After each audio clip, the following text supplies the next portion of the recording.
Hello and welcome to Prime Business with me, Pius Kojobaka. Economist Professor Peter Quartey is warning of serious economic implications in the first quarter of 2025 if the expenditure in advance of appropriation is not approved before Parliament goes on Christmas break.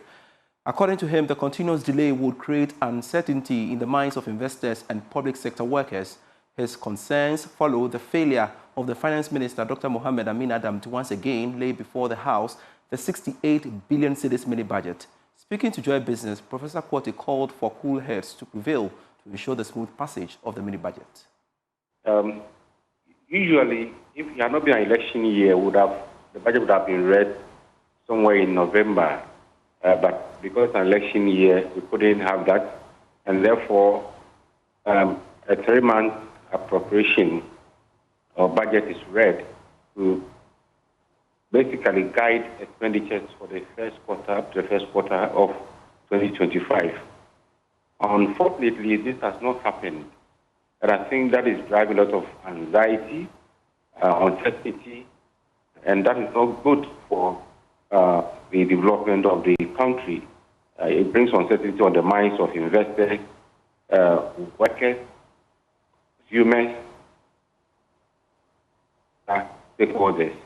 But having said that, I think I would urge both sides, both the majority and the minority, to put Ghana first. Taking an entrenched position will not help. Just selecting the budget and not considering other government business is not the best.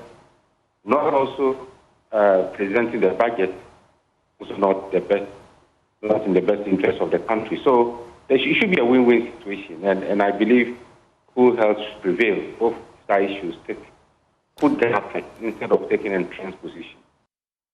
Market leader GOIL has finally increased the price of some petroleum products. It is coming after the oil marketing firm kept prices of the various products unchanged for 4 clear days, as adjustments should have been made on Monday. The price of petrol has gone up 40 pesos and is selling at 14 cedis 75 pesos. However, that of diesel was kept unchanged at 15 cedis 45 pesos per litre. Meanwhile, Joy Business is learning that local oil refinery Centro has shut down over the past 2 months, a move some industry watchers say is as a result of the recent supply challenges experienced on the market. One longer within the petroleum industry, because Jubilee Partners are deploying a new technology that will help improve exploration and data gathering. There is more in this report. The move by the Jubilee Partners, including Cosmos Energy and Tallow, is coming at a time that production from that oil area has declined significantly over the past month. Daily production of crude oil was pegged at 100,000 barrels a day around last year. However, it has reduced to a little over 40,000 barrels a day. The two partners, in a separate investor update, have all disclosed that they will deploy 4D seismic survey technology that will take about 2 months when it starts early next year. According to Cosmos Energy, this seismic data will be processed with state-of-the-art technology to support the high grading of drilling locations for the next phases of drilling. It is not clear for now whether this could be the last move by the partners that could help turn around their fortunes, as they have been struggling in recent times. Now, the Chamber of Bulk Oil Distributors is worried about the smuggling of petroleum products through the Upper East and Upper West regions, which of course is growing despite measures put in place to halt the practice. Here's more. According to the Chamber, the Upper East region recorded an increase in petroleum products by 86%, while Upper West recorded 35%. Thus, the Chamber contends cannot be the case, since the transportation of such petroleum products to the regions mentioned do not match the consumptions. The Chamber pointed out that the situation raises issues of potential smuggling of the product to neighboring countries, which results in the country losing millions of dollars. The Greater Accra region recorded the highest consumption of 1/3 of total petroleum products in the country. Liquefied petroleum gas consumption increased by 4% to reach 317,465 metric tons. According to the 2023 Ghana Chamber of Bulk Oil Distributors Industry Report, the surge is attributed to a rebound in economic activities in 2023 after the country suffered a slowdown in activities in 2022. However, speaking to Joy Business, Vice Chairman of the LPG Marketers Association of Ghana, Gabriel Kumi, said the figures are misleading and do not reflect the actual situation on the ground. I think the figures, the growth figures put out by Seaboard is quite misleading. Because if you look at the statistics, in 2020 we did 332,000. In 2021 we did 345,000. This dropped to 305,000 in 2022, and it picked a little bit in 2023 to 317. So if you pick the lowest figures within the lowest consumption within the last 5 years and compare it to what we did in 2023 to say that there is growth in consumption of LPG, I think that is not entirely accurate. Not until we are able to go beyond the 332 or the 345,000 metric tons that we consumed in 2021, I don't think anybody can say firmly that the LPG consumption is on the rise. We have declined. Like I said, 332 2020, 345 2021, and 2023 is 317. So there is no growth actually. Away from energy-related stories, GCB Bank has taken a step further in pushing the cashless agenda by forming a partnership with global card payment provider Visa. The move is expected to support the digital economy and eliminate the carriage of huge sums of cash by providing some customers with premium cards for payments and other services. At a short ceremony to launch the partnership in Accra, Executive Head of Retail Banking at GCB, Sina Kamagate, explained that more of such products are in the pipeline for customers. Here's a report. GCB Bank's partnership with Visa underscores its commitment to providing world-class banking services by ensuring that these payment cards offer world-class features and benefit to the customers. This collaboration aims to meet the evolving needs of Ghana's business owners and frequent travelers, offering an unparalleled banking experience. According to Head of Retail Banking at GCB Bank, Sina Kamagat, this is to support customers in promoting a cashless society. As a country, what we have been clamoring for is a cash-light or a cashless society, and this partnership brings that to the doorsteps of our customers. And so we want to assure our customers that as we go ahead, we'll put convenience on their doorsteps, we'll put banking in the palm, we'll put banking solutions right in the stairs of their house. And so they should expect a lot more of these collaborations and a lot more value that would be unlocked from this collaboration. And so again, we want to wish them the best of this year, this season, Merry Christmas, and to tell them that there's a lot more on the horizon and they should be poised for them. Country manager for Visa Ghana, Fabrice Conan, told Joy Business that the collaboration aims to address the needs of customers of the bank who are yearning for such exclusive service. New products, GCB Visa Infinite, GCB Visa Signature, which are intended to people who have distinct needs. You know, they want to have, they have luxurious needs. They want exclusive discounts at luxury hotels. They want some services like discount on rentals. They want 24/7 concierge services. And above all, they want to have access to a wide network of airport lounges. And we are offering that with 1,200 airport lounges access. So those are the type of needs that we would like to address together with GCB, and that is the result of that collaboration. Designed for high-value customers, the new card range offers premium benefits tailored to customers with distinct spending behaviors and a desire for convenience. And to some other business news, the Ghana Civil Aviation Authority says it is working assiduously to prevent interference in its frequencies. Director in charge of Air Traffic Safety Engineering and Acting Deputy Director Technical, Joyce Asante, says the authority will continue to prioritize safety to ward off any unforeseen circumstances. She spoke to Joy Business at the 2024 SMS Awareness Week celebration. The SMS Awareness Week celebration is a week-long activity designed to continuously create safety awareness among stakeholders in the industry with the objective of building a strong positive safety culture. In Ghana Civil Aviation, as we said, safety and security are our priorities. And so we have deployed equipment that help us to ensure the safety of life of all the traveling public.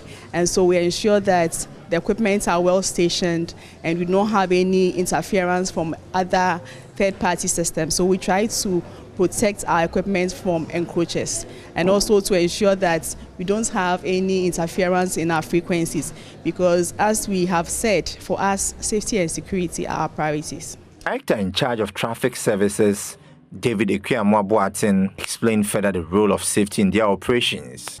And the week is a period that we set aside to try to educate our stakeholders as to what we do. Now, our profession is not all that known to this environment, or should I say, in this part of the world. It is now that we are trying to open up. Of course, we have only 2 domestic airlines, AWA and then Passion.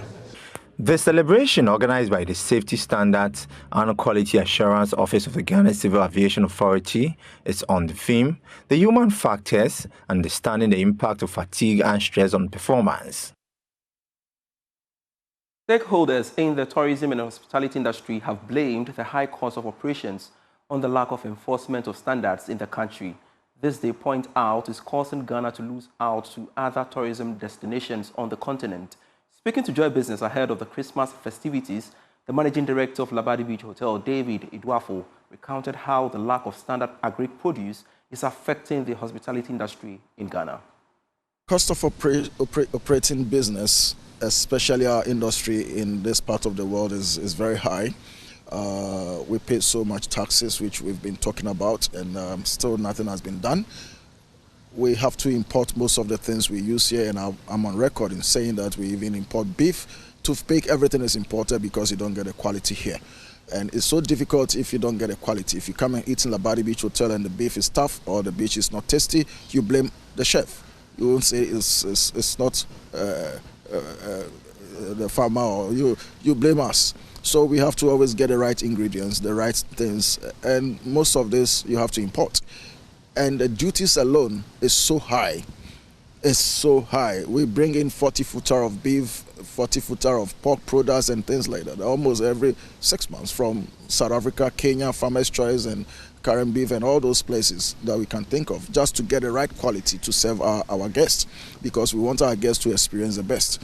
And this is very expensive, my brother. It's very expensive, and it would be good the government put in place the right measures to encourage production of some of these things locally, because those countries that people go and they come and tell us, oh, I went here and the cost was cheaper than Ghana, and they operate in an environment where cost of operating is very minimal as compared to what we have here, because most of the things they do or use there are locally produced.